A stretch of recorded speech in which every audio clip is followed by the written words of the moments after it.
The government of India allocation of business rules 1961, इसको short में AOBR कहते हैं, है ना। तो AOBR which is a very important topic for LDC examination, इसको कवर करने के लिए ये वीडियो की सीरीज़ मैंने स्टार्ट की है, जिसके अंदर हम AOBR के अंदर आए हुए यूनिक वर्ड्स से इसको मेमोराइज करने का ट्राई करेंगे। ठीक है, कैसे ट्राई करेंगे नेक्स्ट स्लाइड में क्लियर हो जाएगा। First unique word adulteration. पूरे AOBR के अंदर सर्च करके देखना कि एडल्ट्रेशन वर्ड के केवल 3 सर्च मिलेंगे। पहला सर्च मिलेगा यहाँ पर, adulteration of agricultural products other than food stuff. Adulteration का क्या मतलब होता है? मिलावट।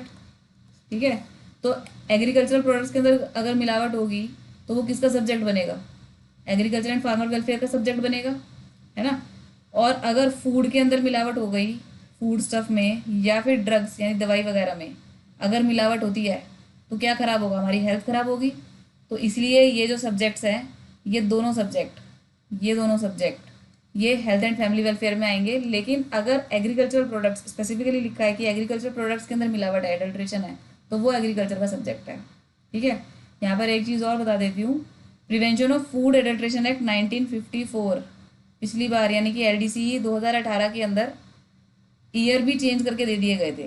तो now you have to memorise these years too, कि 1954 का है food and prevention of food adulteration act, और ये किसका सब्जेक्ट है? ये हेल्थ एंड फैमिली वेलफेयर का सब्जेक्ट है।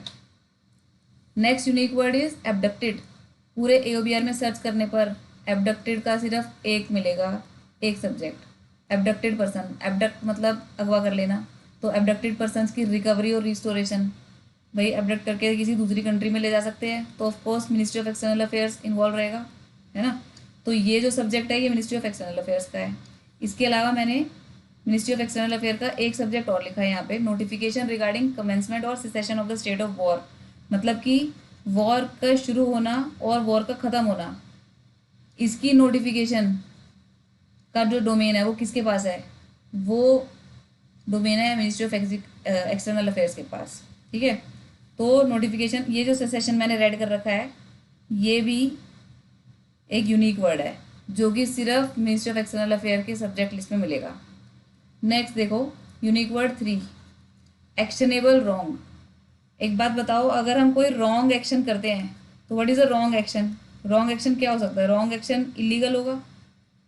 ठीक है, तो इस निमोनिक से याद हो जाएगा कि भाई इलीगल है, तो फिर वो ministry of law and justice का सब्जेक्ट हुआ ना। लॉ एंड जस्टिस, इलीगल है तो लॉ से रिलेटेड बात हो गई। तो इसलिए एक्शनेबल रॉन्ग्स ये जो सब्जेक्ट है वो सिर्फ ministry of law and justice के अंदर मिलेगा। अभी लॉ एंड जस्टिस के अंदर भी लेजिस्लेटिव डिपार्टमेंट है जिसके अंदर ये सब्जेक्ट आता है। ये डिपार्टमेंट वैसे तो नहीं पूछे जाते बट स्टिल इस बार पूछ सकते हैं, तो इसलिए डिपार्टमेंट भी पता होने चाहिए। Ministry of law and justice के 3 डिपार्टमेंट है। एक तो हो गया लेजिस्लेटिव डिपार्टमेंट जिसके अंदर आ रहा है आपका एक्शनेबल रॉन्ग। इसके अलावा बाकी के 2 डिपार्टमेंट है लॉ एंड जस्टिस के, डिपार्टमेंट ऑफ लीगल अफेयर्स और डिपार्टमेंट ऑफ जस्टिस। नेक्स्ट, वामन लॉरी, ये जो सब्जेक्ट है वही पेट्रोलियम एंड नेचुरल गैस का सब्जेक्ट है। ठीक है, अब ऐसे रोड मेमोराइजेशन करोगे तो हो सकता है ना याद रहे, तो इसको कुछ निमोनिक बना के करते हैं। वामन लॉरी जो है उससे क्या बुक कराते हैं हम? उससे हम टिकट्स बुक कराते हैं। किसकी टिकट बुक कराते हो? प्लेन की टिकट बुक कराते हो भाई, है ना। तो प्लेन किससे चलता है? प्लेन फ्यूल से चलता है। फ्यूल फ्यूल क्या हो सकता है? Fuel is petrol. ठीक है, तो इस ट्रेल से आपने पता लगा लिया petrol, petroleum and natural gas, ये निमोनिक है। निमोनिक कई बार याद रह जाते हैं, तो इसलिए बनाया गया है। Administration of Balmer Lawrie investment limited and Balmer Lawrie and company limited, ये जो सब्जेक्ट है ये PNG यानी कि पेट्रोलियम नेचुरल गैस का सब्जेक्ट है। ठीक है, नेक्स्ट यूनिक वर्ड है लेटेक्स। ये जो लेटेक्स है केवल पूरे AOBR के अंदर केवल इस सब्जेक्ट के अंदर आ रहा है, हिंदुस्तान लेटेक्स लिमिटेड, जो कि हेल्थ एंड फैमिली वेलफेयर के अंदर आता है। हिंदुस्तान लेटेक्स लिमिटेड तिरुवनंतपुरम किसका सब्जेक्ट है? हेल्थ एंड फैमिली वेलफेयर का सब्जेक्ट है। इसको लर्न करना है। नेक्स्ट, इसमें देखो यूनिक वर्ड 6, 7, 8, एनिमी, टेररिज्म और फॉरेन कंट्री। ये तीनों को देख के लग रहा है कि हो सकता है कि मिनिस्ट्री ऑफ एक्सटर्नल अफेयर्स का सब्जेक्ट भी हो सकता था, लेकिन याद रखना एनिमी वर्ड पूरे AOBR के अंदर सिर्फ एक सब्जेक्ट के अंदर आ रहा है और वो सब्जेक्ट हमारा MHA के अंडर है। ठीक है।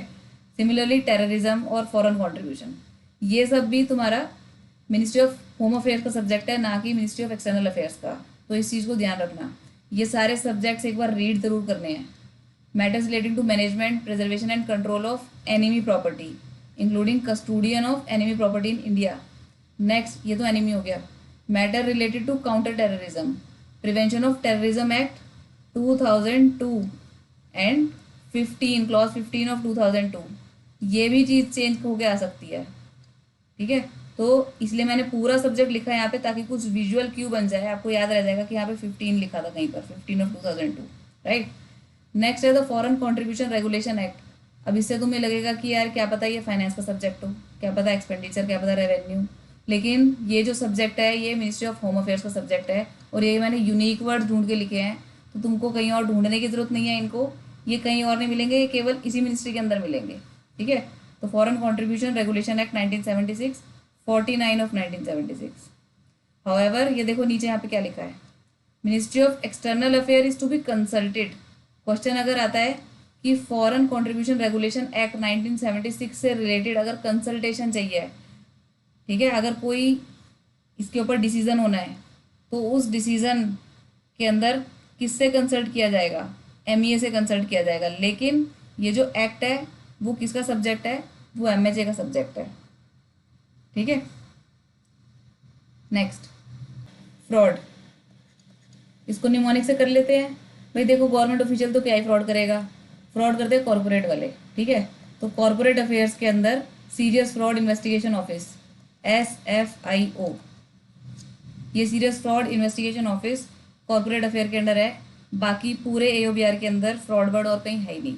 तो फ्रॉड कौन करते हैं, कॉर्पोरेट वाले, कॉर्पोरेट अफेयर्स के अंदर है ये फ्रॉड से रिलेटेड जो सब्जेक्ट है। नेक्स्ट आ जाओ एटलेस।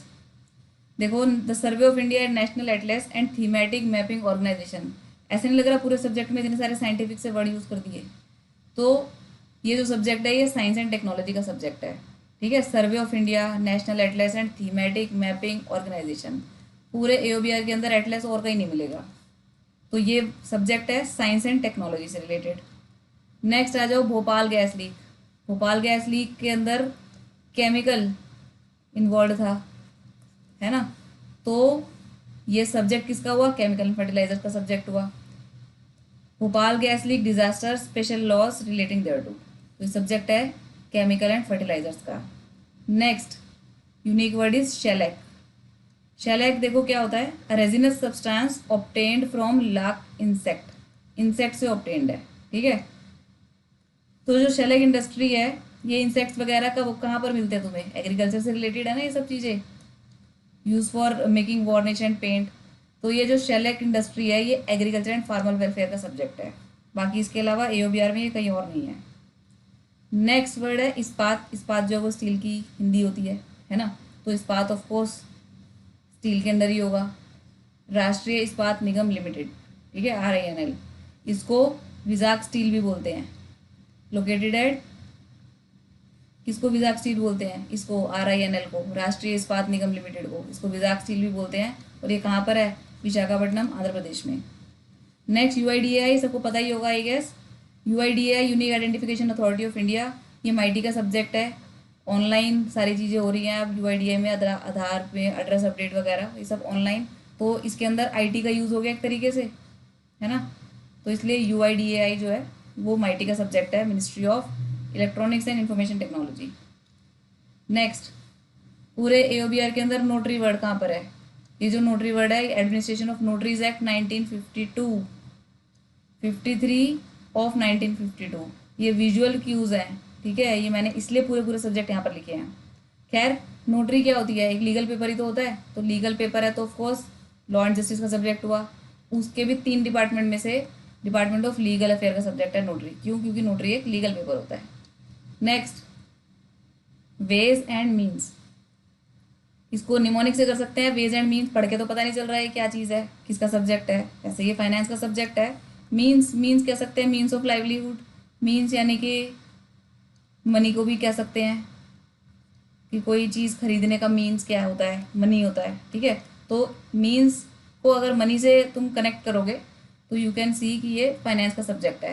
अब फाइनेंस में भी कई सारे डिपार्टमेंट है, department of revenue etcetera, department of expenditure.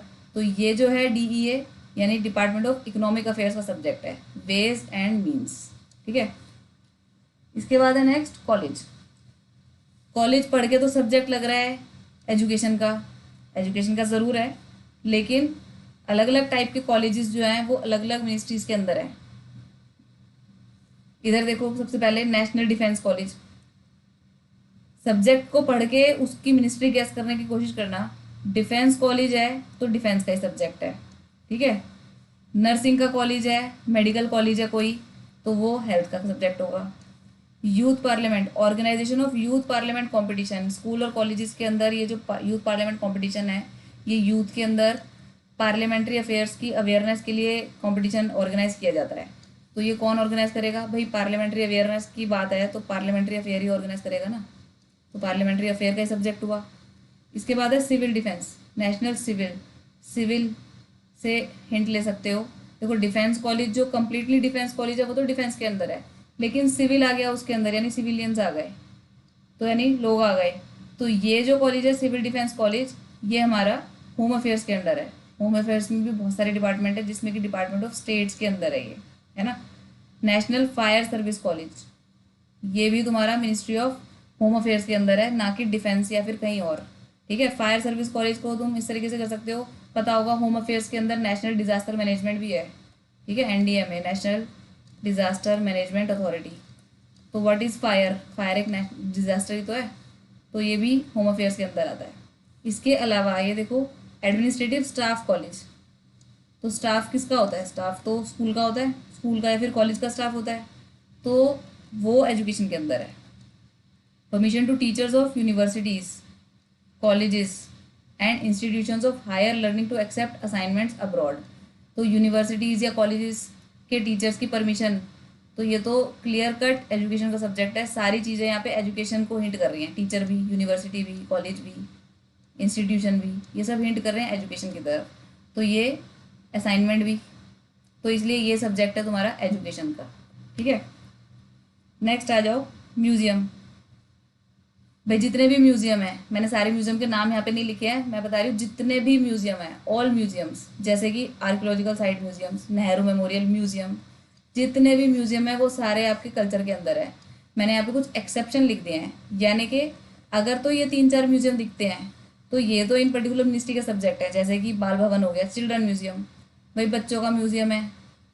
ठीक है, बाल भवन, यहाँ पे पढ़ाई वढ़ाई भी कराई जाती है, तो ये जो हो गया ये तो एजुकेशन का सब्जेक्ट है। ठीक है, regional museum of safety health and welfare, ठीक है, वो लेबर को चाहिए होती है, ये लेबर की सेफ्टी की बात कर रहे हैं, हेल्थ एंड वेलफेयर। ये पर्टिकुलर, ये कोई आर्टिफैक्ट से रिलेटेड म्यूजियम नहीं है, एंटीक से रिलेटेड म्यूजियम नहीं है, ये सेफ्टी हेल्थ और वेलफेयर से रिलेटेड म्यूजियम है। किसकी सेफ्टी हेल्थ और वेलफेयर? लेबर की। ठीक है, तो इसलिए ये सब्जेक्ट है लेबर एंड एम्प्लॉयमेंट का। इसके अलावा है national museum of natural history, यहाँ पे तुम्हें वर्ड पकड़ना है नेचुरल।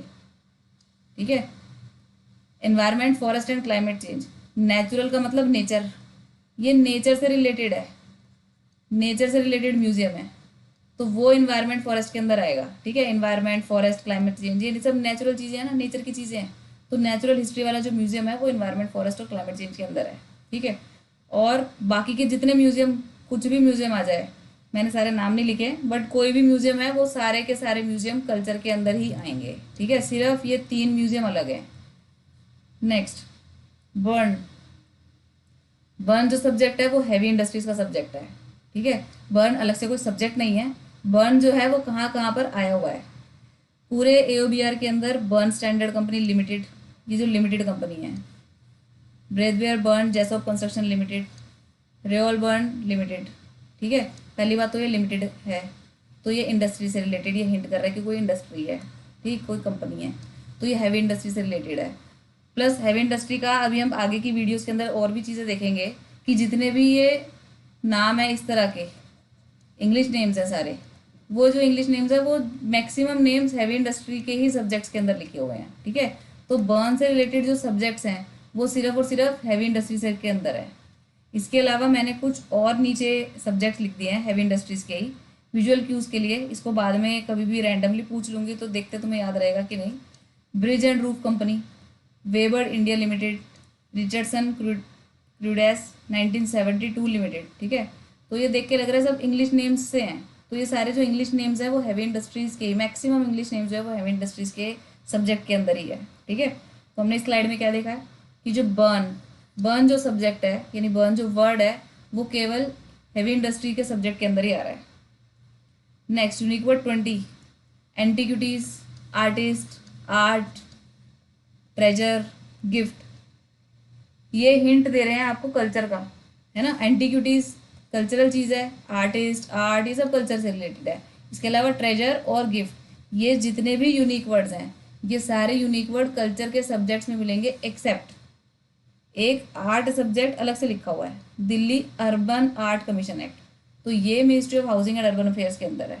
ठीक है, अर्बन से यहाँ पे हिंट पकड़ लोगे कि अर्बन आर्ट है तो अर्बन वर्ड को पकड़ के हाउसिंग एंड अर्बन अफेयर्स यहाँ पर आएगा। तो इस वाले सब्जेक्ट के अंदर ऐसा मत करना कि आर्ट आ गया तो भाई आर्ट तो बताया था कल्चर के अंदर है सारा, तो ऐसा नहीं है। केवल 2 एक्सेप्शंस हैं, गिफ्ट वाला भी, गिफ्ट अब्रॉड और जितने भी चीज़ें हैं, देखो distribution of gift books received from abroad, promotion of fine art, performing art, Indian treasure, treasure भी क्या है, वो भी कल्चर की चीज़ है, treasure trove act 1878, antiquities, art treasures, फिर antiquities, exchange of artist, financial assistance to authors and artist और their survivors in indigent circumstances.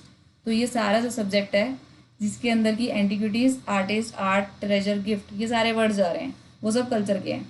ठीक है, सिर्फ 2 चीज़ें अलग हैं, अर्बन आर्ट कमीशन, तो ये जो अर्बन वर्ड है उससे महुआ हो जाता है ये, हाउसिंग एंड अर्बन अफेयर्स, और गिफ्ट टैक्स, क्योंकि ये टैक्स है। अब इसको गिफ्ट को मत पकड़ना कि यार ये तो गिफ्ट बोले तो कल्चर में है। ठीक है, तो ये सिर्फ 2 एक्सेप्शंस में बता रही हूँ यहाँ पे। तो जो गिफ्ट टैक्स है वो रेवेन्यू का सब्जेक्ट है, रेवेन्यू यानी कि ministry of finance. Next unique words देखो, इंडियन इंस्टीट्यूट, जितने भी इंडियन इंस्टीट्यूट्स हैं वो सारे मैंने यहाँ पे लिख दिए हैं। फाइन, अब इंडियन इंस्टीट्यूट का नाम देख के उसकी मिनिस्ट्री गैस खुद भी कर सकते हो वैसे तुम। आंट्रप्रनरशिप, आंट्रप्रनरशिप अगर किसी में है, ठीक है, तो वो स्किल डेवलपमेंट के अंदर आएगा। अभी आगे एक यूनिक वर्ड आंट्रप्रनरशिप भी करेंगे, ठीक है, तो वो स्किल डेवलपमेंट के अंदर ही आएगा। नेक्स्ट है हैंडलूम, कारपेट, ये सब क्या है, ये सब टेक्सटाइल से रिलेटेड है, ये टेक्सटाइल्स हो गया। Indian institute of corporate affairs तो कॉर्पोरेट अफेयर के अंदर है। Indian institute of forest management, forest management है तो इन्वायरमेंट फॉरेस्ट में ही जाएगा। इंडियन इंस्टीट्यूट ऑफ बायोडाइवर्सिटी, अब ये जो बायोडाइवर्सिटी है ये नेचर की चीज़ है ना। अब मैंने पीछे बताया था म्यूजियम ऑफ नेचुरल हिस्ट्री, तो वो भी नेचर की चीज़ है, तो नेचर की जो चीज़ें हैं वो आती है इन्वायरमेंट एंड फॉरेस्ट के अंदर। Biodiversity, Indian institute of biodiversity वो है इन्वायरमेंट एंड फॉरेस्ट के अंदर। इसके बाद आ जाओ इंडियन इंस्टीट्यूट ऑफ टेक्नोलॉजी और Indian institute of science, IIT, है ना। तो आईआईटी तो पता ही होगा, एचआरडी यानी मिनिस्ट्री ऑफ एजुकेशन के अंदर है।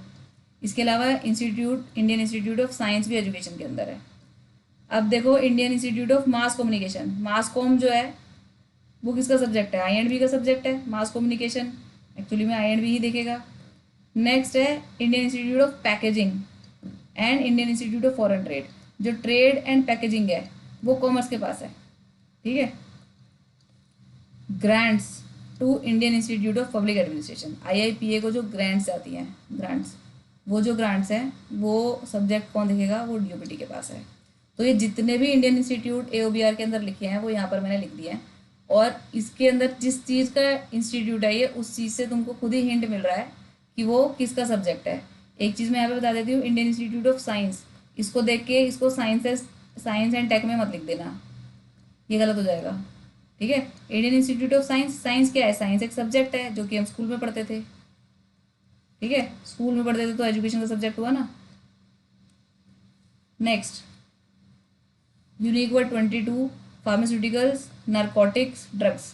ये किस तरह से हमारे एओबीआर के अंदर फैला हुआ है, देखो केमिकल एंड फर्टिलाइजर का एक डिपार्टमेंट है, डिपार्टमेंट ऑफ फार्मास्यूटिकल्स। इसके कुछ सब्जेक्ट बताए हैं मैंने यहाँ पे, जितने भी सब्जेक्ट्स हैं जिसमें अगर फार्मास्यूटिकल लिखा हुआ है, अगर किसी भी सब्जेक्ट के अंदर पेपर में कोई क्वेश्चन आता है और उसके अंदर फार्मास्यूटिकल लिखा है, तो वो जो सब्जेक्ट है वो डिपार्टमेंट ऑफ फार्मास्यूटिकल या फिर ministry of chemical and fertiliser के अंदर का सब्जेक्ट है। एक्सेप्ट, केवल दो एक्सेप्शन है यहाँ पे, ठीक है। दो एक्सेप्शन क्या है? Indian medicine pharmaceutical corporation limited, ठीक है। इंडियन मेडिसिन, आयुष की मिनिस्ट्री के बारे में मैं अलग से बताऊंगी। वैसे तुम्हें जितने भी जगह पे इंडियन मेडिसिन है वो आयुष के अंदर आएगा, क्योंकि आयुर्वेदा, यूनानी, होम्योपैथिक वगैरह ये सब आयुष का ही पार्ट है। तो ये जितने भी इंडियन मेडिसिन सिस्टम है, अब क्योंकि यहाँ पे इंडियन मेडिसिन आ गया तो फार्मास्यूटिकल अगर इंडियन मेडिसिन से रिलेटेड है तो वो आयुष के अंदर आएगा, ठीक है। आयुर्वेदिक, सिद्धा, यूनानी, ड्रग्स। अब देखो इधर, अगर ड्रग्स एंड फार्मास्यूटिकल इकट्ठे लिखा आ रहा है ना, ड्रग्स एंड फार्मास्यूटिकल अगर इकट्ठे लिखा आ रहा है, when they are coming together, when come together, जैसे कि Indian drugs and pharmaceutical limited, यहाँ पे इंडियन तो आ गया लेकिन इंडियन मेडिसिन नहीं आया, ठीक है। तो इंडियन मेडिसिन जो है वो आयुष के पास है। अगर ड्रग्स एंड फार्मास्यूटिकल साथ में लिखा है तो उसकी कोई एक्सेप्शन ही नहीं है। अगर दोनों चीज़ें साथ में लिखी हैं तो वो केमिकल एंड फर्टिलाइजर का ही सब्जेक्ट है। Rajasthan drugs and pharmaceutical limited, तो ये जो है केमिकल एंड फर्टिलाइजर का सब्जेक्ट है। इसके अंदर इंडियन या राजस्थान से या फिर लिमिटेड से किसी से भी कंफ्यूज होने की जरूरत नहीं है। केवल फार्मास्यूटिकल की एक्सेप्शन बताई है मैंने, फार्मास्यूटिकल, इसके अलावा तुम्हें आयुष में इंडियन मेडिसिन से रिलेटेड फार्मास्यूटिकल देखने को मिलेगा, ठीक है। और बाकी आयुर्वेदिक, सिद्धा, यूनानी लिखा होगा तो आयुष ही लगेगा ना। नेक्स्ट देखो, ड्रग्स से रिलेटेड हमने पीछे पढ़ा था एडल्ट्रेशन ऑफ ड्रग्स। अब मैंने बताया था एडल्ट्रेशन ऑफ ड्रग्स अगर होगा तो हमारी हेल्थ खराब होगी ना, तो वो हेल्थ का सब्जेक्ट हो गया। अब सेंट्रल ड्रग लेबोरेटरी, तो लेबोरेटरी बनाने की ड्रग बनाने की लेबोरेटरी और ड्रग के standards, advertisement related to drugs and medicine, ये भी कौन डिसाइड करेगा? हेल्थ ही डिसाइड करेगा ना, ठीक है। क्योंकि उसके एडल्ट्रेशन को भी अगर हेल्थ ही चेक कर रहा है तो उसके स्टैंडर्ड्स भी कौन डिफाइन करेगा? हेल्थ डिफाइन करेगा। तो ड्रग्स का जो सब्जेक्ट, ड्रग्स से रिलेटेड जितने भी सब्जेक्ट्स हैं वो हेल्थ एंड फैमिली वेलफेयर के अंदर है। अब ये देखो नारकोटिक, ये जो नारकोटिक है ये हेल्थ एंड फैमिली वेलफेयर के अंदर नहीं आता है, ठीक है। ये नारकोटिक जो है वो डिपार्टमेंट ऑफ फार्मास्यूटिकल में, आयुष वगैरह के अंदर नहीं आता है। जो नारकोटिक कंट्रोल ब्यूरो है ये तुम्हारे होम अफेयर का सब्जेक्ट है। Illicit traffic in narcotic drugs and psychotropic substances, ये सब भी होम अफेयर का सब्जेक्ट है, ठीक है।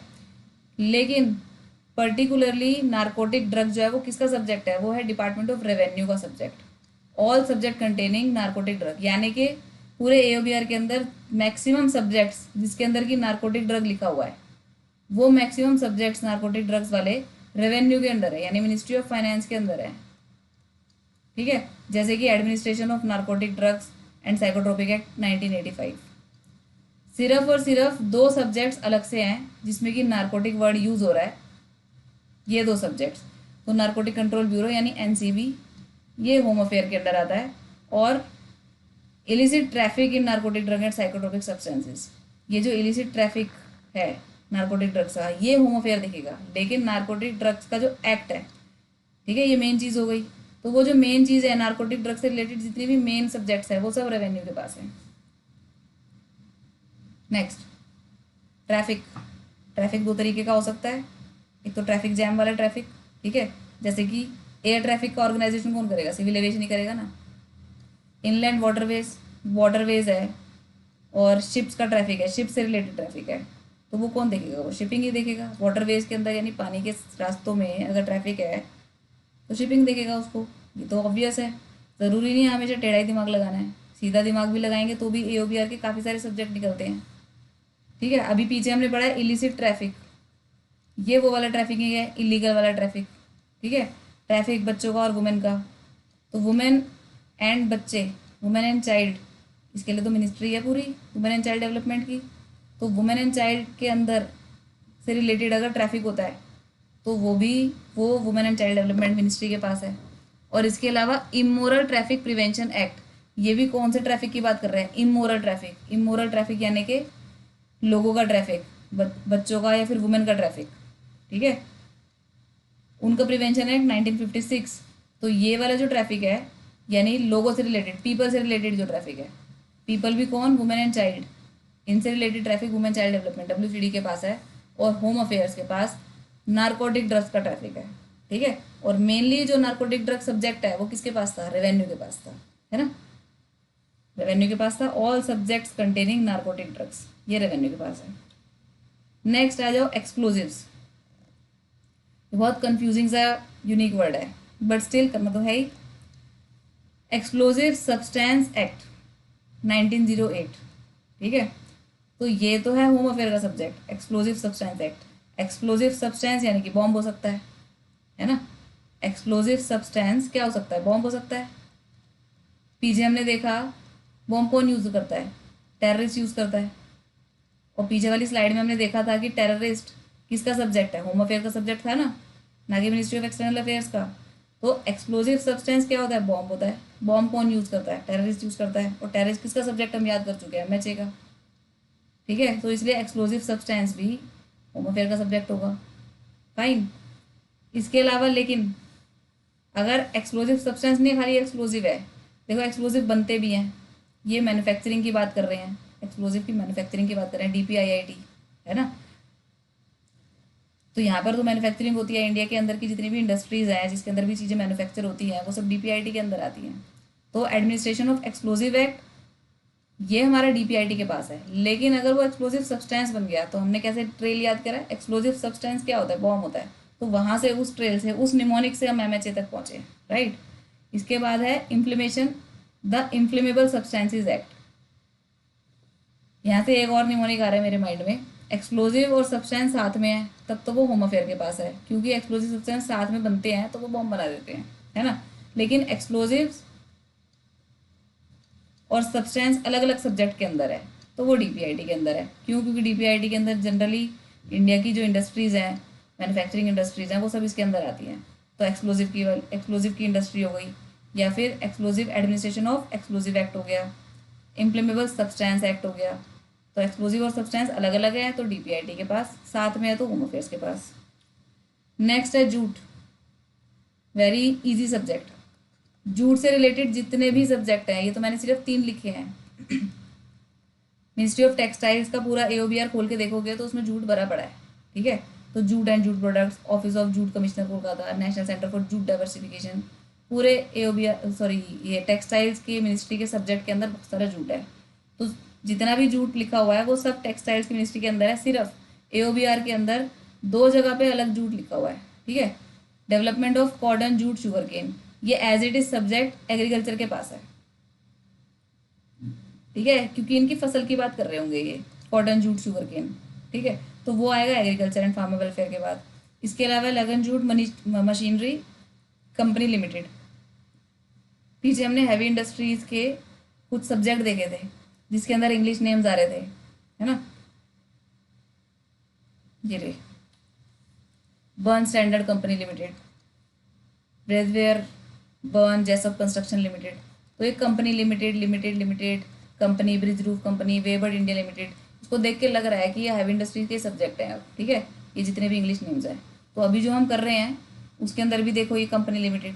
मशीनरी, मशीन किस में लगती है, इंडस्ट्री में लगती है ना, मशीन किस में लगती है, इंडस्ट्री में लगेगी। तो हैवी इंडस्ट्रीज का सब्जेक्ट है लगन जूट मशीनरी कंपनी लिमिटेड। पूरे एओबीआर के अंदर सिर्फ 2 जगह पे जूट अलग है, बाकी सारा का सारा जूट टेक्सटाइल में मिलेगा, ठीक है। अगर सब्जेक्ट आता है जूट से रिलेटेड और वो सब्जेक्ट इन दोनों सब्जेक्ट से डिफरेंट है तो वो आंख बंद करके टेक्सटाइल के अंदर ही आएगा और कहीं आएगा ही नहीं, ठीक। Unique word 26, Tata. टाटा से रिलेटेड 3 इंस्टीट्यूट्स हैं, या 2 इंस्टीट्यूट और एक सेंटर है, ठीक है। तो 3 ऑर्गेनाइजेशंस हैं। एक तो है Tata institute of social sciences, पीछे हमने करा था इंडियन इंस्टीट्यूट ऑफ साइंसेज। और फिर मैंने क्या बताया था कि साइंस क्या है, स्कूल का सब्जेक्ट है। इसी तरीके से सोशल साइंस भी स्कूल का सब्जेक्ट है। तो सोशल साइंस जो स्कूल का सब्जेक्ट है इसलिए ये एजुकेशन के पास है। The Tata institute of social sciences which is located in Mumbai, ये भी क्वेश्चन आ सकता है कि कहाँ पे लोकेटेड है। तो it is located in Mumbai. और ये कौन से मिनिस्ट्री का सब्जेक्ट है, it is the subject of ministry of education. इसके बाद है Tata institute of fundamental research. इसके अलावा के जो दोनों टाटा हैं वो दोनों टाटा एटॉमिक एनर्जी के पास है, ठीक है। पूरे एओबीआर में टाटा के और कोई इंस्टीट्यूट्स नहीं है, fine. Tata institute of fundamental research, Tata memorial centre. अब इसका मेमोरियल पढ़ के कल्चर मत लगाना, वहाँ पे नेहरू मेमोरियल था। वो जो मेमोरियल्स हैं वो आर्टिफैक्ट्स कल्चर से रिलेटेड है। ये जो मेमोरियल सेंटर है ये कल्चर का नहीं है, फाइन। तो Tata institute of fundamental research और टाटा मेमोरियल सेंटर, इसके अलावा टाटा के कोई इंस्टीट्यूट नहीं है जो कि इधर उधर की मिनिस्ट्री में लोकेटेड है। फाइन। तो केवल दो, अगर तो वो स्कूल का सब्जेक्ट है सोशल साइंसेज, तब तो वो एजुकेशन का सब्जेक्ट हो गया, अदरवाइज वो एटॉमिक एनर्जी के अंदर है बस, और कहीं है ही नहीं। नेक्स्ट आ जाओ यूनिक वर्ड 27 नेशनल कमीशन। मैंने सारे कमीशन लिख दिए यहाँ पे, ठीक है। कमीशन को पढ़ के गैस करने की ट्राई मारना कि भाई तुम पता पाते हो कि नहीं, ये अगर इस कमीशन को आंख बंद करके तुम्हें बता दिया जाए तो तुम उसको बता दोगे कि कौन सी मिनिस्ट्री के अंदर आएगा। First, National commission for Minorities Act. भाई माइनॉरिटी एक्ट का कमीशन है तो माइनॉरिटी अफेयर के अंदर आएगा ना। National commission for socially and economically backward section blah blah blah minorities, minority आ गया तो भाई माइनॉरिटी के अंदर है, बस खत्म बात, ठीक है। तो जितने भी नेशनल कमीशन जिससे रिलेटेड है वो उसी का सब्जेक्ट है, तो इसमें कोई टेढ़ा दिमाग नहीं लगाना है हमें। जैसे अगला देखो, national commission for backward classes, schedule caste, सफाई कर्मचारी और बैकवर्ड क्लासेस, ऊपर वाला बैकवर्ड क्लासेस एक्ट था, ठीक है। ये सारा है तुम्हारा सोशल जस्टिस एंड एम्पावरमेंट। और ये देखो मैंने एरो लगा के यहाँ पे क्या लिखा है, ये बहुत याद रखने वाली चीज़ है। Social justice empowerment is the nodal department for matters pertaining to the following, यानी कि schedule caste, socially economically backward classes, SEBC लिख रही हूँ मैं इसको, economically backward classes, senior citizen, denotified tribe. भाई सोशल जस्टिस क्या है, सोसाइटी के जो वीकर सेक्शन होते हैं उनको अपलिफ्ट करने के लिए, उनके वेलफेयर के लिए डिपार्टमेंट है ये। तो जो शेड्यूल कास्ट हो गए, बैकवर्ड क्लासेस हो गई, डी नोटिफाइड ट्राइब्स हो गई। अब डी नोटिफाइड ट्राइब्स भी देखो, ये ट्राइबल अफेयर में मत घुसेड़ना, है ना। तो डी नोटिफाइड ट्राइब्स जो है वो सोशल जस्टिस एम्पावरमेंट का सब्जेक्ट के अंदर आएगा। इकोनॉमिकली बैकवर्ड क्लासेस हो गई, सीनियर सिटीजन्स, इन सबको वेलफेयर, ये सब जो है ये सोशली थोड़े से वीक ग्रुप्स हैं, तो इसलिए इन सब से रिलेटेड जितने भी कहानी है, जितने भी मैटर्स हैं, वो सब डोमेन आता है सोशल जस्टिस एंड एम्पावरमेंट का, ठीक है। तो इन सब से रिलेटेड जो नेशनल कमीशन है वो भी यहाँ पर आएंगे।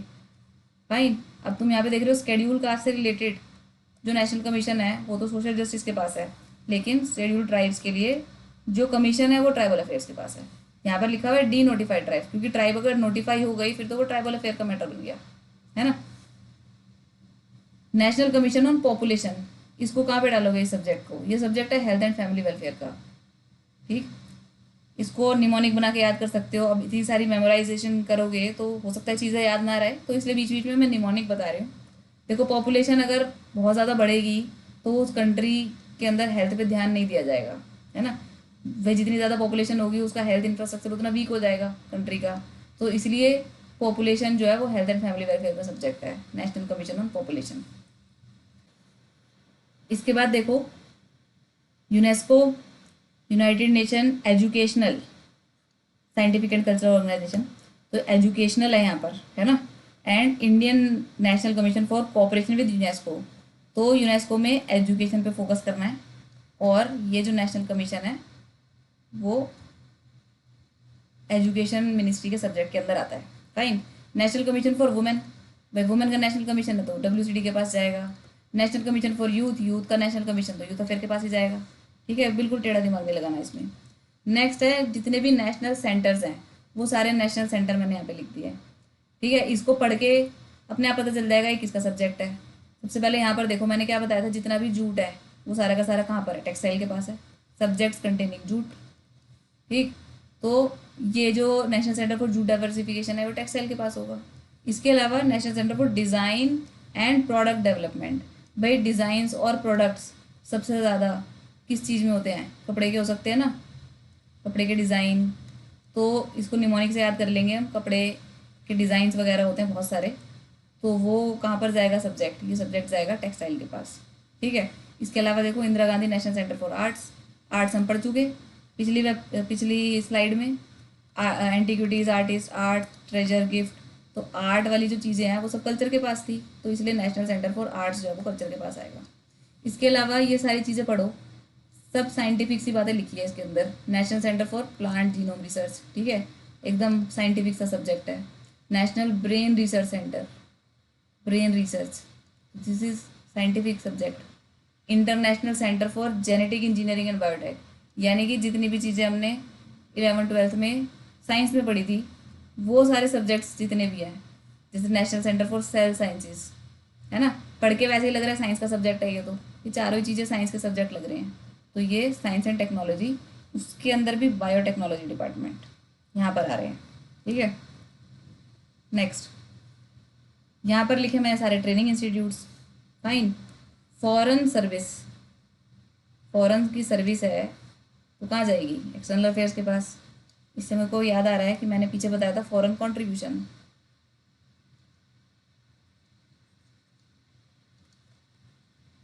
ये एक यूनिक वर्ड था, वो एक्सटर्नल अफेयर्स के पास तो था नहीं, तो वो किसके पास था? वो था एमएचए के पास। ठीक है, होम अफेयर्स के पास। नेक्स्ट देखो, एमएसएमई मैंने यहाँ पे क्या लिखा है? All subjects micro small medium enterprises, all subjects containing khadi cottage village and coir industries. जितने भी सब्जेक्ट हैं खादी कॉटेज विलेज और कॉयर से रिलेटेड, वो सारे सब्जेक्ट एमएसएमई के सब्जेक्ट्स हैं। ठीक है, तो यहाँ पर मैंने क्या बताया, देखो all training institutes of coir word, coir यहाँ पे वर्ड आ गया ना, तो ये जो 3-4 वर्ड्स हैं यूनिक वर्ड्स, ये याद रखोगे कि एमएसएमई के पास है। अभी आगे की स्लाइड्स के अंदर हम देखेंगे एमएसएमई के पास क्या क्या सब्जेक्ट्स और हैं। इसकी मैंने फुल फॉर्म बताई ना, माइक्रो स्मॉल मीडियम एंटरप्राइजेस, तो एस फॉर स्मॉल आता है। पीछे हमने पढ़ा था एंटरप्रेन्योरशिप, शायद इंडियन इंस्टीट्यूट ऑफ एंटरप्रेन्योरशिप पढ़ा था, वो किसका सब्जेक्ट था? वो था स्किल डेवलपमेंट का सब्जेक्ट, है ना।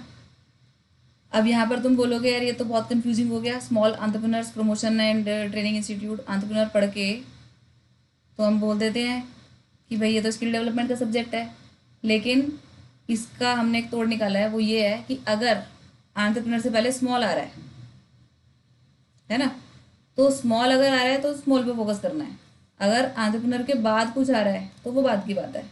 फाइन, तो यानी कि स्मॉल अगर पहले आ रहा है तो वो एमएसएमई का सब्जेक्ट है। ठीक है, और अगर एंटरप्रेन्योर पहले आ रहा है तो वो स्किल डेवलपमेंट का सब्जेक्ट है।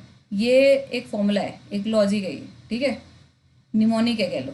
फाइन, स्मॉल पहले आता है अगर किसी भी सब्जेक्ट के अंदर, स्मॉल और एंटरप्रेन्योर दोनों साथ में आ रहे हैं लेकिन स्मॉल पहले आ रहा है, तो स्मॉल पहले आ रहा है तो वो स्मॉल पे फोकस करोगे, एमएसएमई का सब्जेक्ट हो गया।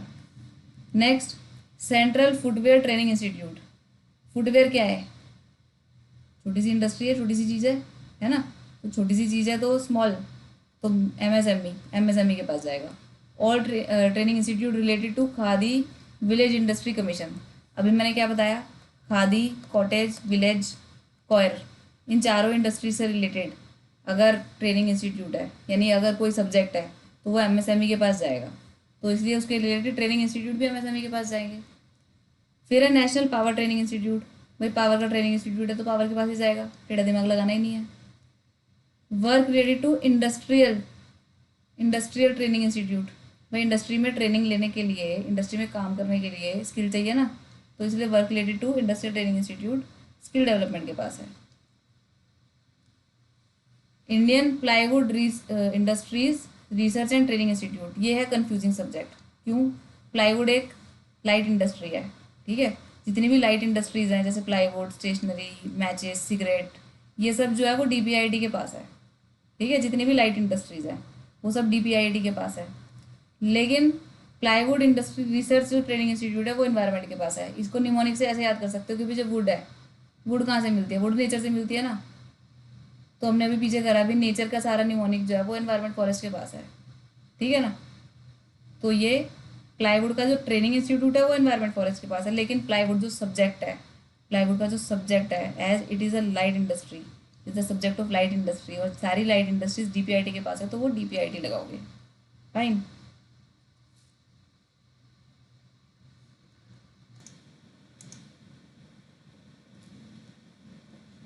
नेक्स्ट देखो, नेक्स्ट यूनिक वर्ड है बर्ड।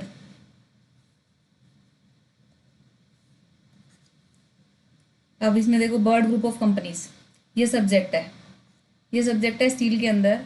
ये जो बर्ड ग्रुप ऑफ कंपनीज है इसके अंदर 3 कंपनीज आती है, ये तीनों कंपनीज एओबीआर में नहीं लिखी हैं। ठीक है, ये तो जस्ट मैंने एक कनेक्ट लेने के लिए, bird group of companies steel के अंदर ही क्यों आता है, इस चीज़ को कनेक्ट करने के लिए मैंने गूगल किया तो पता चला कि बर्ड ग्रुप ऑफ कंपनीज में 3 कंपनीज थी, Birsa stone climb company limited, eastern investment limited और उड़ीसा मिनरल डेवलपमेंट को लिमिटेड। तो तो ये तीनों कंपनीज जो थी वो स्टील के अंदर आती थी, फिर ये तीनों कंपनीज मर्ज होकर बर्ड ग्रुप ऑफ कंपनीज इनको कहा जाने लगा, और ये कंपनीज हैं स्टील से रिलेटेड। ठीक है, स्टील के अंदर आता है ये सब्जेक्ट। नेक्स्ट, पीछे हम कर चुके हैं वेबर्ड इंडिया लिमिटेड, हैवी इंडस्ट्री के जब सब्जेक्ट करे थे, जिसके अंदर हम कहते हैं कि इंग्लिश नेम्स बहुत सारे आ रहे हैं, तो वेबर्ड इंडिया लिमिटेड ये हैवी इंडस्ट्रीज के पास है। इसके अलावा जो भी बर्ड्स सब्जेक्ट है, ठीक है, life stock and birds, all subjects containing life stock, ठीक है, all subject containing life stock किसके अंदर आएगा? एनिमल हस्बेंड्री के अंदर आएगा। एनिमल हस्बेंड्री में एनिमल्स आएंगे ना, लाइफ स्टॉक कौन होता है? एनिमल ही तो होते हैं। तो insurance of life stock and birds, development of life stock and birds, prevention of the extension from one state to another of infections and contagious diseases और pest affecting animals and birds. ठीक है, देख के वैसे भी पता चल रहा है ये एनिमल हस्बेंड्री का सब्जेक्ट है। तो जितने भी सब्जेक्ट्स हैं related to livestock, birds, animals, ये सब एनिमल हस्बेंड्री के पास आते हैं, एक्सेप्ट केवल एक सब्जेक्ट ऐसा है जो कि सर्वे से रिलेटेड है। MoSPI, ministry of statistics and programme implementation, क्या करता है? ये सर्वे तो करता है, ठीक है, सर्वे और डेटा वगैरह सब इसके पास होता है। तो इट कंडक्ट सर्वेज, तो conducting nationwide sample surveys on various socio economic aspects such as employment what and livestock holdings. तो ये जो लाइफ स्टॉक वर्ड है, पूरा का पूरा सब्जेक्ट, सारे सब्जेक्ट्स तो एनिमल हस्बेंड्री के अंदर आएंगे, लेकिन सिर्फ लाइफ स्टॉक होल्डिंग से रिलेटेड अगर सर्वे की बात हो रही है तो सर्वे तो मोस्टली करता है ना, तो इसलिए इसके पास जाएगा। फिर है तुम्हारा वाइल्ड लाइफ प्रिजर्वेशन। फिर देखो वाइल्ड लाइफ, नेचर से रिलेटेड बात हो गई ना। वाइल्ड लाइफ किस में होती है? फॉरेस्ट में होती है।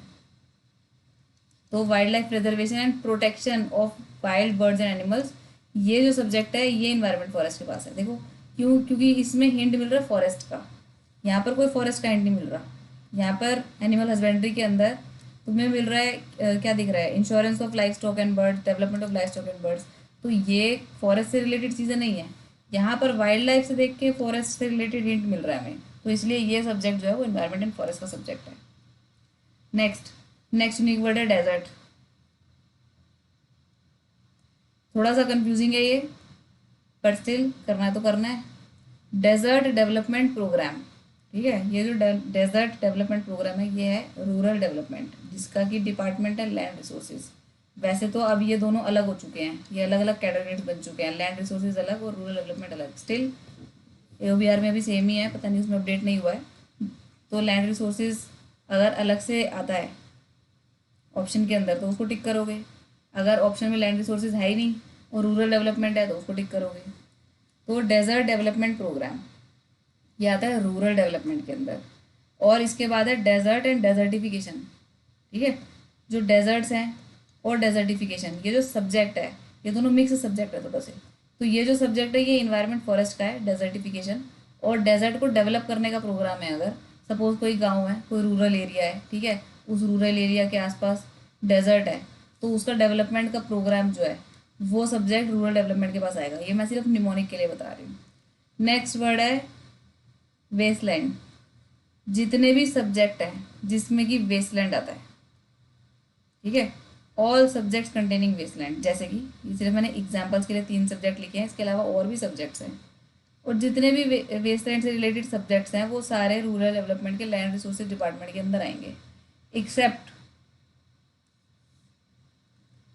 Biofuel plantation in forest, wasteland and environmental issues. देखो इन्वायरमेंटल इश्यूज यानी नेचर से रिलेटेड बात हो गई है ना, इन्वायरमेंटल इश्यूज तो इन्वायरमेंट, फॉरेस्ट आ गया तो फॉरेस्ट। तो इस सब्जेक्ट का फोकस तो सारा फॉरेस्ट के ऊपर है ना, इस सब्जेक्ट का पूरा फोकस जो है वो इन्वायरमेंट फॉरेस्ट के ऊपर है, तो इसलिए ये जो सब्जेक्ट है वो इन्वायरमेंट फॉरेस्ट का है। इसके अलावा जितना भी वेस्टलैंड है, यानी कि अगर वेस्टलैंड के साथ इन्वायरमेंट और फॉरेस्ट भी चिपक गया तो वो तो इन्वायरमेंट फॉरेस्ट का सब्जेक्ट हो गया। लेकिन उसके अलावा जितना भी वेस्टलैंड है, देखो नॉन फॉरेस्ट लैंड, ठीक है, नॉन फॉरेस्ट हो गया ना, तो ये फॉरेस्ट में तो जाएगा नहीं, इन्वायरमेंट फॉरेस्ट में तो नहीं जाएगा, तो ये रहेगा रूरल डेवलपमेंट के पास। तो जितना भी national wasteland development board, national land use and wasteland development council या identification of non forest land wasteland for biofuel plant production, ये सारे जो सब्जेक्ट्स हैं ये रूरल डेवलपमेंट के सब्जेक्ट हैं, ऑल सब्जेक्ट कंटेनिंग वेस्टलैंड। इसके अलावा इसके बाद एक एक्स्ट्रा सब्जेक्ट मैंने यहाँ पे लिखा है द रजिस्ट्रेशन एक्ट, ठीक है, लैंड की रजिस्ट्री होती है ना, रजिस्ट्रेशन एक्ट 1908, 16 ऑफ 1908, ये वो नंबर चेंज करके तुम लिख देंगे 26। तो गलत हो जाएगा। तो इसलिए कुछ विजुअल निमोनिक्स आएंगे। द रजिस्ट्रेशन एक्ट 1908 ये भी लैंड रिसोर्सेज के अंदर आता है। ठीक, नेक्स्ट आ जाओ बायोफ्यूल। देखो बायोफ्यूल जो है वो पूरे AOBR के अंदर कैसे फैला हुआ है और how confusing it is, but still हम कुछ कुछ हिंट्स इसमें से निकालेंगे इसको याद करने के लिए कि बायोफ्यूल जो है वो अगर इस तरीके का सब्जेक्ट आता है तो वो कौन सी मिनिस्ट्री का सब्जेक्ट है। स्टार्टिंग से शुरू करते हैं। सबसे पहले नेशनल मिशन ऑन बायोफ्यूल्स। एक बात बताओ, जो भी मिशन होते हैं, ठीक है, जितने भी मिशन प्रोग्राम्स लॉन्च होते हैं हमारे गवर्नमेंट की तरफ से, वो सारे के सारे मिशन प्रोग्राम्स जो होते हैं वो किसके अपलिफ्टमेंट के लिए होते हैं? वो रूरल के अपलिफ्टमेंट के लिए होते हैं सबसे पहले। ठीक है, सबसे पहले रूरल को टारगेट किया जाता है। कोई भी मिशन लॉन्च करना है, कोई स्कीम लॉन्च करनी है तो रूरल एरियाज को टारगेट किया जाता है ताकि डेवलपमेंट हो सके। तो नेशनल मिशन, तो नेशनल मिशन है अगर, तो मिशन किसका होगा? रूरल, रूरल को डेवलपमेंट करने का। इसके अलावा biofuel plant production, propagation and commercial plantation of biofuel plants. ठीक है, ये जो है ये सब्जेक्ट है तुम्हारे रूरल डेवलपमेंट के। इसके अलावा बायोफ्यूल इस पर्टिकुलर सब्जेक्ट में भी आता है, laying down specification standards ensuring quality control for biofuel for and uses. And में कौन यूज़ करता है? ठीक है, एंड यूज़र कौन होता है? कंज्यूमर होता है। तो इसलिए बायोफ्यूल का सब्जेक्ट जिसके अंदर की एंड यूज़र की बात हो रही है तो वो है कंज्यूमर अफेयर के पास। इसके बाद ऐसे बायोफ्यूल का सब्जेक्ट जिसके अंदर फॉरेस्ट और इन्वायरमेंट आ रहा है तो वो आएगा इन्वायरमेंट फॉरेस्ट के पास। ठीक है, देखो सारे सब्जेक्ट के अंदर बायोफ्यूल्स है तो हम एक इसको जनरलाइज नहीं कर सकते कि बायोफ्यूल जो सब्जेक्ट है वो किसी एक पर्टिकुलर चीज़ का है। हाउएवर जो बायोफ्यूल है वो मेन सब्जेक्ट तो पेट्रोलियम एंड नेचुरल गैस का, क्यों? क्योंकि फ्यूल है ना, भाई फ्यूल तो पेट्रोल होता है, ये फ्यूल जो है वो पेट्रोलियम एंड नेचुरल गैस के पास जाएगा ना।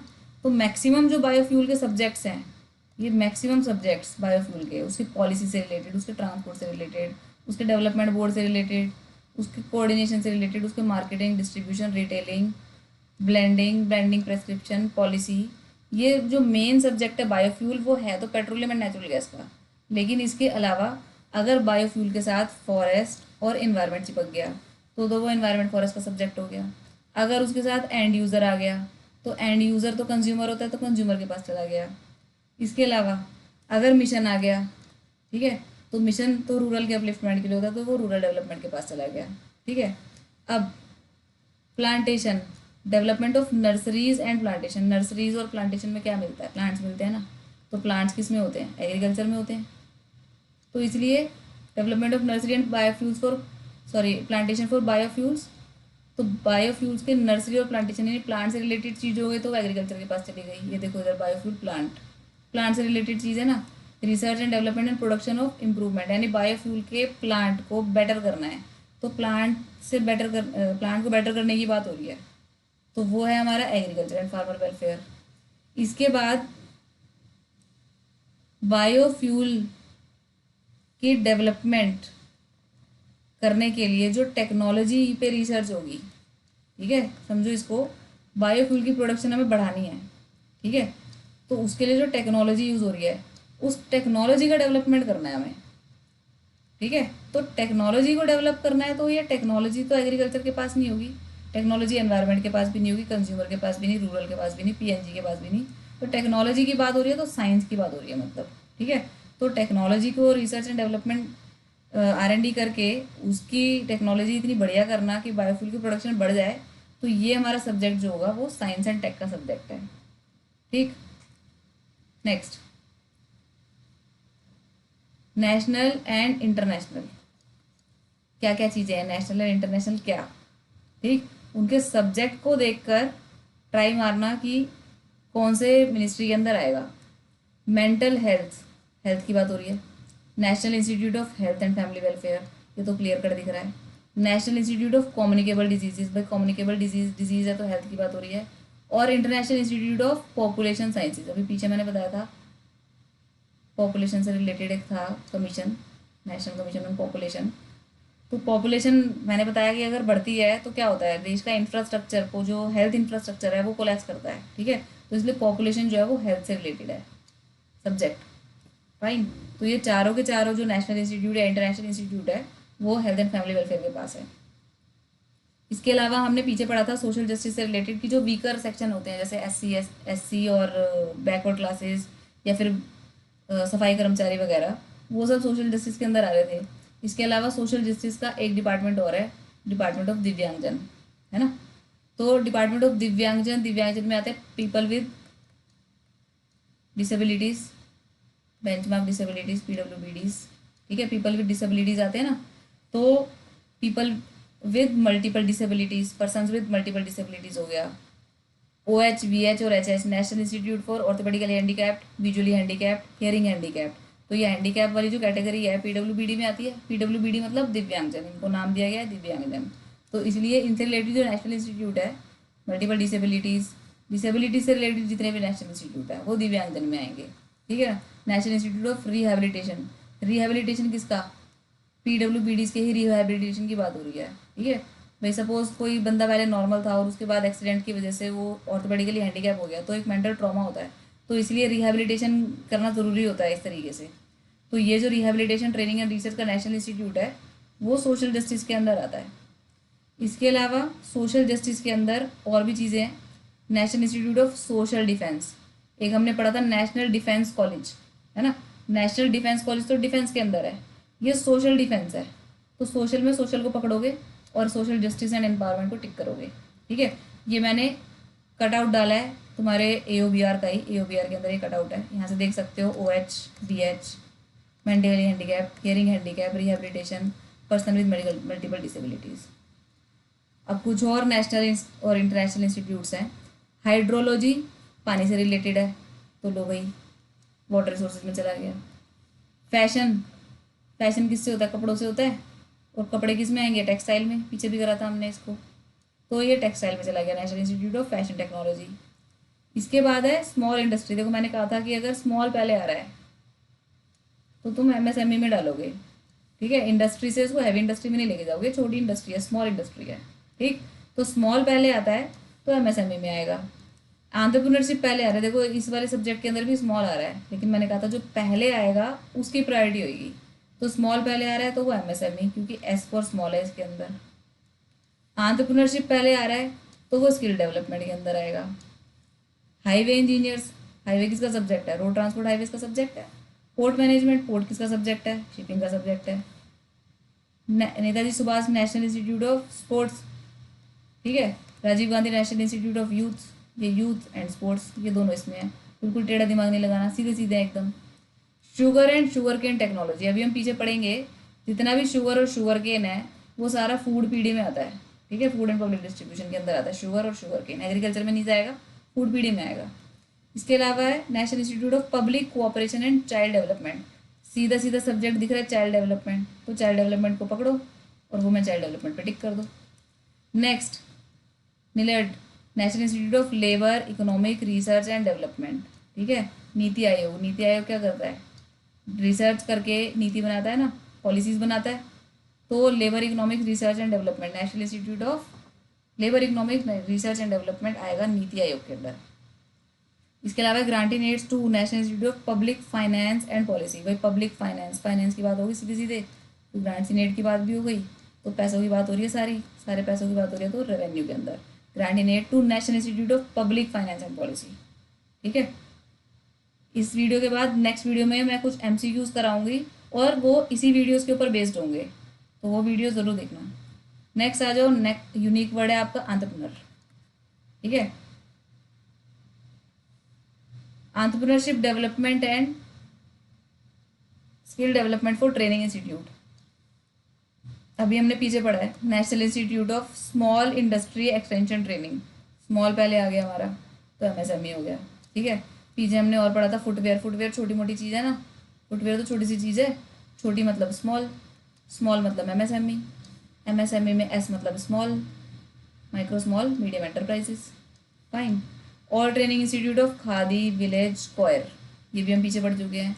जितने भी सब्जेक्ट्स हैं जिसके अंदर लिखा है खादी, विलेज या कोयर, ये तीनों सब्जेक्ट जो है वो MSME के अंदर आएंगे, ठीक है। इसके बाद आ जाओ national science and technology entrepreneurship development board. Entrepreneurship आ तो रहा है लेकिन पीछे आ रहा है, पहले कौन आ रहा है, ठीक है। बात उसकी मानी जाएगी जो पहले आएगा, तो पहले आ रहा है साइंस एंड टेक्नोलॉजी, तो इसलिए ये सब्जेक्ट बन गया साइंस एंड टेक्नोलॉजी का।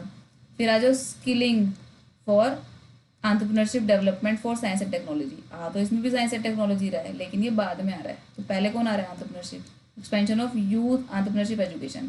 तो एंटरप्रेन्योरशिप जो है मेन सब्जेक्ट तो वैसे स्किल डेवलपमेंट का है, क्योंकि मिनिस्ट्री का नाम ही स्किल डेवलपमेंट एंड एंटरप्रेन्योरशिप है, ठीक है ना। तो इसलिए जो पहले आएगा उसी को टिक करना है। अब इसमें ये मत कहना expansion of youth entrepreneurship education है तो यूथ अफेयर में जाएगा। यूथ अफेयर में एंटरप्रेन्योरशिप नाम का वर्ड ही नहीं है, ठीक है। तो जहाँ जहाँ वर्ड है वो मैंने लिख दिया है, इसके अलावा और कहीं पर है ही नहीं है वर्ड। Next, rehabilitation. अभी हमने एक रिहेबिलिटेशन तो पढ़ लिया। वो कौन सा रिहेबिलिटेशन था? रिहेबिलिटेशन ट्रेनिंग इंस्टीट्यूट, जो कि सोशल जस्टिस के अंदर आ रहा था, है ना, national institute of rehabilitation training and research. ये रिहेबिलिटेशन किसका रिहेबिलिटेशन है? जो कटक में है। ये PWBD का रिहेबिलिटेशन है। अब हम जो रिहेबिलिटेशन की बात कर रहे हैं वो देखो क्या कर रहे हैं। CPSU central public sector undertaking किसके अंदर आती है? ये डिपार्टमेंट ऑफ पब्लिक एंटरप्राइजेस के अंदर, DPE के अंदर आता है ना। तो मिनिस्ट्री ऑफ फाइनेंस हो गया। तो उसके एम्प्लॉयज़ का rehabilitation under VRS voluntary retirement scheme. तो CPSU से पकड़ोगे इसको हिंट को कि CPSU किसके अंडर है? वो DPE के अंदर है, तो department of public enterprises. Next, all India institute of physical medicine. देखो ऑल इंडिया इंस्टीट्यूट जैसे एम्स की तरह से लग रहा है ना, इसकी जो नाम है, ऑफ फिजिकल मेडिसिन। मेडिसिन को पकड़ोगे तो ये हेल्थ में चला जाएगा सब्जेक्ट, सीधी सी बात है।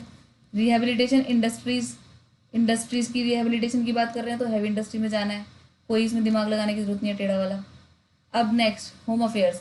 जो अदरवाइज रिहेबिलिटेशन तुम सुनते हो कि भाई इन लोगों का रिहेबिलिटेशन, रिलीफ वाला रिहेबिलिटेशन, वो सारा रिहेबिलिटेशन जो है वो होम अफेयर के पास है, ठीक है। ये को रीड को जरूर कर लेना। Residuary work relating to relief to या फिर rehabilitation of displaced person from former East Pakistan, Jammu Kashmir के border areas, Indo Pak conflict 1971 में जो हुआ था उससे रिलेटेड जो डिस्प्लेस पर्सन थे उनका रिहेबिलिटेशन कौन करेगा? तो सीधा सीधा MHA का सब्जेक्ट है ये, ठीक है। Relief and rehabilitation of repatriated Indian nationals, refugee to from Sri Lanka, relief to and rehabilitation of refugee from Tibet. तो रेफ्यूजीज का रिहेबिलिटेशन या डिस्प्लेस्ड पर्सन का रिहेबिलिटेशन ये MHA का सब्जेक्ट है, ठीक है। अब यहाँ पर देखो ये जो सब्जेक्ट लिखा है ये कटआउट जो है वो AOBR का ही कटआउट है। Residuary work related to provision and compensation to rehabilitation of displaced person, तो हमने पढ़ लिया कि भाई रिहेबिलिटेशन ऑफ डिस्प्लेस्ड पर्सन किसका होगा? सब्जेक्ट होम अफेयर का।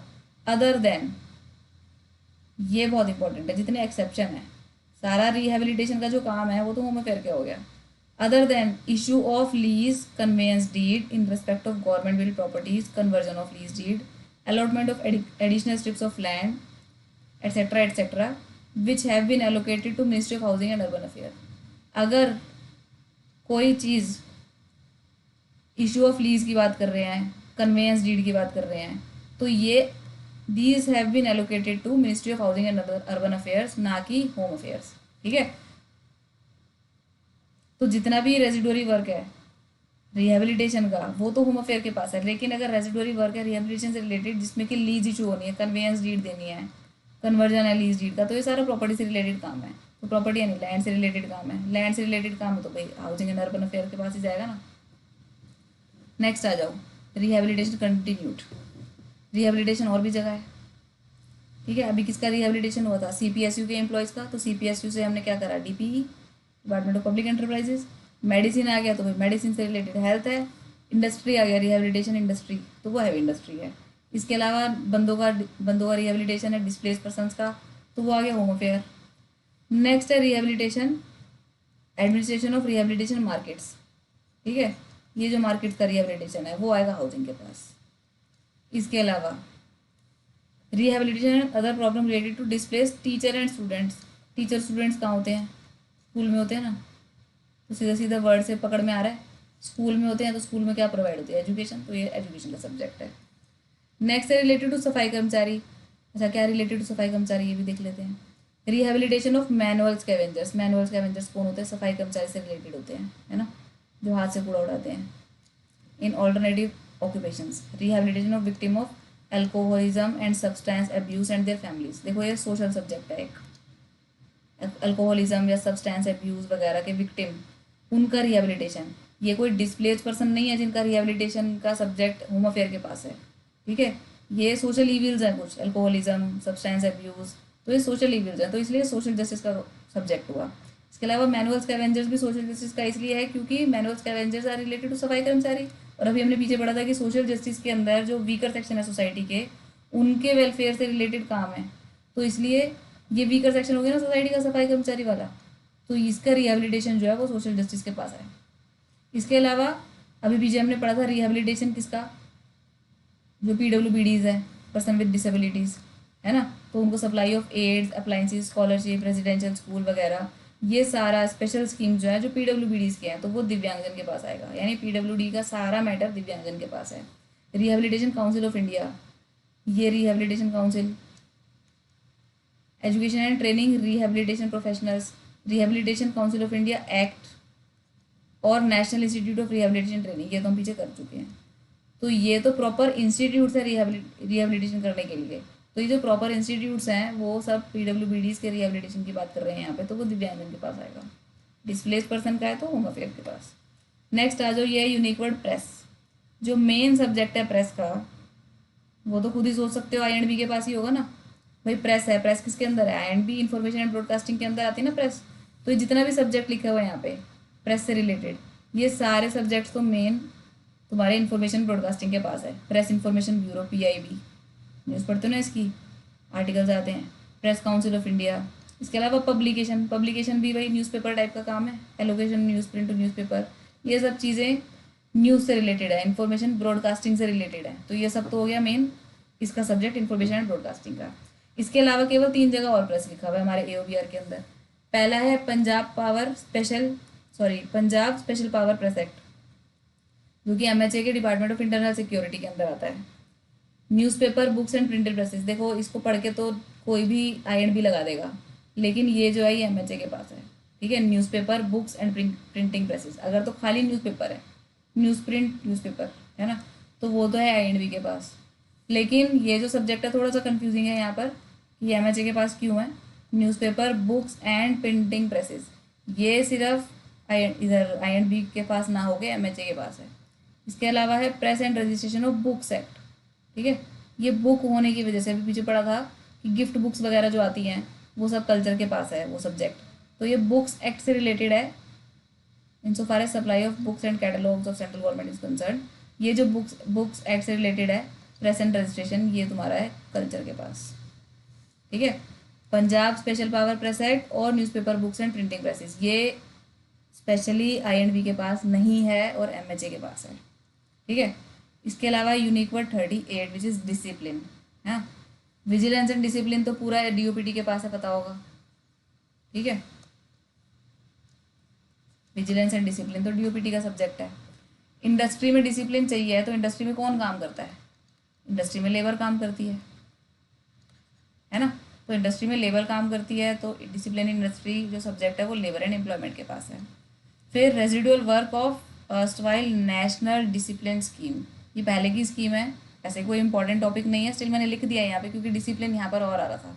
तो नेशनल डिसिप्लिन कब होगा, जब हमारे यूथ डिसिप्लिन होगा, ये सिर्फ निमोनिक के लिए बता रही हूँ मैं, ठीक है। नेशनल डिसिप्लिन कब आएगा, जब हमारा यूथ डिसिप्लिन होगा, तो इसलिए ये जो सब्जेक्ट है वो हमारा यूथ का सब्जेक्ट है। अब नेक्स्ट है यूनिक वर्ड ट्रेडिंग, हाँ। जो ट्रेडिंग जो मेन सब्जेक्ट है, state trading, inter state trading, हाँ। तो स्टेट ट्रेडिंग का जो सब्जेक्ट है वो मेन कॉमर्स का सब्जेक्ट है।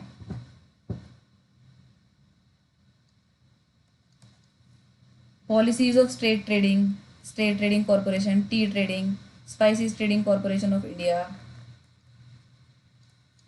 और minerals and metal trading corporation, ये जितने भी ट्रेडिंग कॉरपोरेशन है, state trading, tea trading, spice trading, तो ट्रेडिंग सारा कॉमर्स के पास है। एक्सेप्ट कौन कौन सी ट्रेडिंग, अभी हम अगले में स्लाइड में पढ़ेंगे कि हैंडीक्राफ्ट और हैंडलूम, ये तो कपड़े की चीज़ें हैं ना, तो ये जो कपड़े की चीज़ें वो तो टेक्सटाइल के पास ही जाएगी, चाहे उसकी कॉरपोरेशन है, चाहे कुछ भी है, चाहे उसका एक्सपोर्ट है, ठीक है। सेंट्रल कॉटेज इंडस्ट्रीज कॉरपोरेशन, अभी पीछे हमने पढ़ा था, विलेज कॉटेज कॉयर, ये सब तो तुम्हारा MSME के पास था, एक्सेप्ट सेंट्रल कॉटेज इंडस्ट्री, ठीक है। इसको भी हम अभी अगली स्लाइड में दोबारा से पढ़ेंगे तो ये रिवाइज हो जाएगा, फाइन। तो हैंडीक्राफ्ट और हैंडलूम के जितने भी सब्जेक्ट हैं वो सारे टेक्सटाइल के पास जाते हैं, अब चाहे वो कॉरपोरेशन ही क्यों ना हो, ठीक है। इसके अलावा सेंट्रल कॉटेज इंडस्ट्री कॉरपोरेशन भी टेक्सटाइल के पास है। बाकी सारी ट्रेडिंग कॉरपोरेशन जो है वो कॉमर्स के पास है, except for power trading corporation. भाई पावर ट्रेडिंग है तो पावर के पास ही आएगी ना। ठीक। North eastern handlooms and handicrafts, भाई देखो मैंने बोला था कि जो पहले आएगा वही माना जाएगा। हैंडलूम एंड हैंडीक्राफ्ट तो पहले आ रहा है तो फिर वो टेक्सटाइल के पास गया, लेकिन उससे पहले भी नॉर्थ ईस्ट चिपक गया। तो जो नॉर्थ ईस्ट है, ये नॉर्थ ईस्टर्न होने की वजह से development of north eastern region, donor के पास जाएगा ये सब्जेक्ट। ठीक है, जितना भी नॉर्थ ईस्ट का सब्जेक्ट है वो सब डोनर के पास जाता है, अब चाहे उसके अंदर कोई सा भी कीवर्ड लिखा हो। नेक्स्ट, इसमें कीवर्ड नहीं लिखा मैंने ये मिनिस्ट्री ऑफ टेक्सटाइल को बहुत ही शॉर्ट में कंपाइल कर दिया है। ये जितने भी कीवर्ड्स तुम देख रहे हो ना, जूट, जैसे कि जूट मैन्युफैक्चर डेवलपमेंट काउंसिल, ये आपका मिनिस्ट्री ऑफ टेक्सटाइल के पास है। पीछे हमने पढ़ा था development of cotton, jute and sugar cane ना। पहले मैंने पिछली स्लाइड में एक बार बताया था ना कि भाई जूट जितना भी सब्जेक्ट है वो सारा टेक्सटाइल के पास है। जूट से क्या, जूट कपड़े का होता है ना, कपड़े से रिलेटेड बात हो रही है। कॉटन, कॉटन, ठीक है, सिल्क, वूल, ये सब फाइबर्स हो गए। Handloom, handicraft, textile, carpet, carpet किसका होता है, कपड़े का ही होता है। फैशन, फैशन किससे होता है, कपड़ों से होता है। अपैरल, अपैरल क्या होता है, कपड़े होते हैं। तो ये जितने भी चीज़ें हैं, जो फाइबर्स, कपड़े, हैंडीक्राफ्ट, हैंडलूम, कारपेट वगैरह, ये जितने भी सब्जेक्ट है, अगर किसी सब्जेक्ट में ये इतने सारे वर्ड्स हैं, कोई सा भी वर्ड आता है तो आँख बंद करके उसका आंसर टेक्सटाइल है। लेकिन इतनी आँख बंद नहीं करनी, उसमें से सिर्फ दो चीज़ें पहचान लेनी है। अगर तो development of cotton, jute, sugarcane, ये सब्जेक्ट एज इट इज़ लिखा है मैंने AOBR में से, development of cotton, jute and sugar cane, ये एज इट इज़ है। तो ये जो एज इट इज़ है वो एग्रीकल्चर के पास है। इसके अलावा कहीं पर भी कॉटन या जूट अलग से लिखा होगा वो सब तुम्हारा टेक्सटाइल के पास है। ठीक है, अब फिर अगेन हैंडलूम एंड हैंडीक्राफ्ट वैसे तो टेक्सटाइल के पास है, ठीक है, लेकिन उससे पहले अगर नॉर्थ ईस्टर्न लग जाता है तो नॉर्थ ईस्टर्न को प्रेफरेंस मिल जाती है और ये सब्जेक्ट चला जाता है डोनर के पास। ठीक है, नेक्स्ट है MSME, micro small medium enterprises. I guess मैंने पीछे वीडियो के अंदर 3-4 बार इस बात को रिपीट कर दिया है। खादी, कॉयर, विलेज, कॉटेज, अगर तो ये सब्जेक्ट्स हैं, इनसे इनकी पॉलिसी, इनकी प्लानिंग, इनके cooperation, development, national awards, exhibition, इन सब से रिलेटेड अगर कोई भी कहानी है, कोई भी सब्जेक्ट है, कोई भी मैटर है, खादी, कॉयर, विलेज और कॉटेज, इन चारों से रिलेटेड, तो वो आएगा MSME के पास। फाइन, एक्सेप्ट, सिर्फ एक कॉटेज का एक्सेप्शन अभी हमने पीछे देखा है, सेंट्रल कॉटेज इंडस्ट्री कॉरपोरेशन। ये अगर कॉरपोरेशन है, सिर्फ एक यही कॉटेज है जो कि टेक्सटाइल के पास है। ठीक है, इसके अलावा सारा कॉटेज जो लिखा हुआ है वो सब MSME के पास लिखा हुआ है। फाइन, इस वीडियो का लास्ट यूनिक वर्ड है इमिग्रेशन। इमिग्रेशन किसका सब्जेक्ट है, तुक्का लगाओगे तो 2 ही मिनिस्ट्रीज शॉर्ट लिस्ट होती हैं। भाई इमिग्रेशन हो रहा है तो किसी कंट्री से बात हो रही है ना, किसी दूसरी कंट्री की बात हो रही है, दूसरी कंट्री की बात हो रही है तो या तो तुम होम अफेयर लगाओगे अगर सिक्योरिटी की बात है, और अगर दूसरी कंट्री इन्वॉल्व है तो एक्सटर्नल अफेयर लगाओगे, है ना। तो इमिग्रेशन जो है वो इन दोनों के अंदर आता है। कौन से अब ये देखना है कि सब्जेक्ट है वो होम अफेयर के अंदर आते हैं। अगर तो ब्यूरो ऑफ इमिग्रेशन की बात कर रहे हैं, या फिर immigration carriers liability act 52 of 2000, ये दोनों जो इमिग्रेशन है वो होम अफेयर के पास है। यानी इन जनरल, ये इन जनरल बात हो रही है, इन जनरल इमिग्रेशन जो है वो वैसे होम अफेयर के पास ही है। लेकिन स्पेशली जिन कंट्रीज़ के साथ रेसिप्रोसिटी एक्ट लगता है, ठीक है, रेसिप्रोसिटी यानी दोनों के लिए जो एप्लीकेबल होता है, वाइस वर्सा, दोनों कंट्री से वाइस वर्सा हो सकता है। तो जो रेसिप्रोसिटी एक्ट है वो जिन कंट्रीज़ पर अप्लाई होता है, उन कंट्रीज़ का इमिग्रेशन का जो सब्जेक्ट है वो एक्सटर्नल अफेयर्स के पास है। इन जनरल इमिग्रेशन जो है वो होम अफेयर के पास है, लेकिन South Africa, immigration to India from South Africa या फिर एनी अदर कंट्री जिसके ऊपर की रेसिप्रोसिटी एक्ट 1943 अप्लाई करता है, वो एक्सटर्नल अफेयर्स के पास है। ठीक है, तो ये हो गए हमारे 40 यूनिक वर्ड्स, जिससे कि काफ़ी AOBR कवर हो गया। अगली वीडियो के अंदर भी जो बचे हुए यूनिक वर्ड्स है वो मैं बताऊंगी, और एक MCQ की वीडियो और करेंगे जिसके अंदर की इन्हीं 40 वर्ड से रिलेटेड कुछ MCQs मैं वीडियो के थ्रू कराऊंगी, तो आपके ये 40 वर्ड अच्छे से याद हो जाएंगे। Fine, thank you.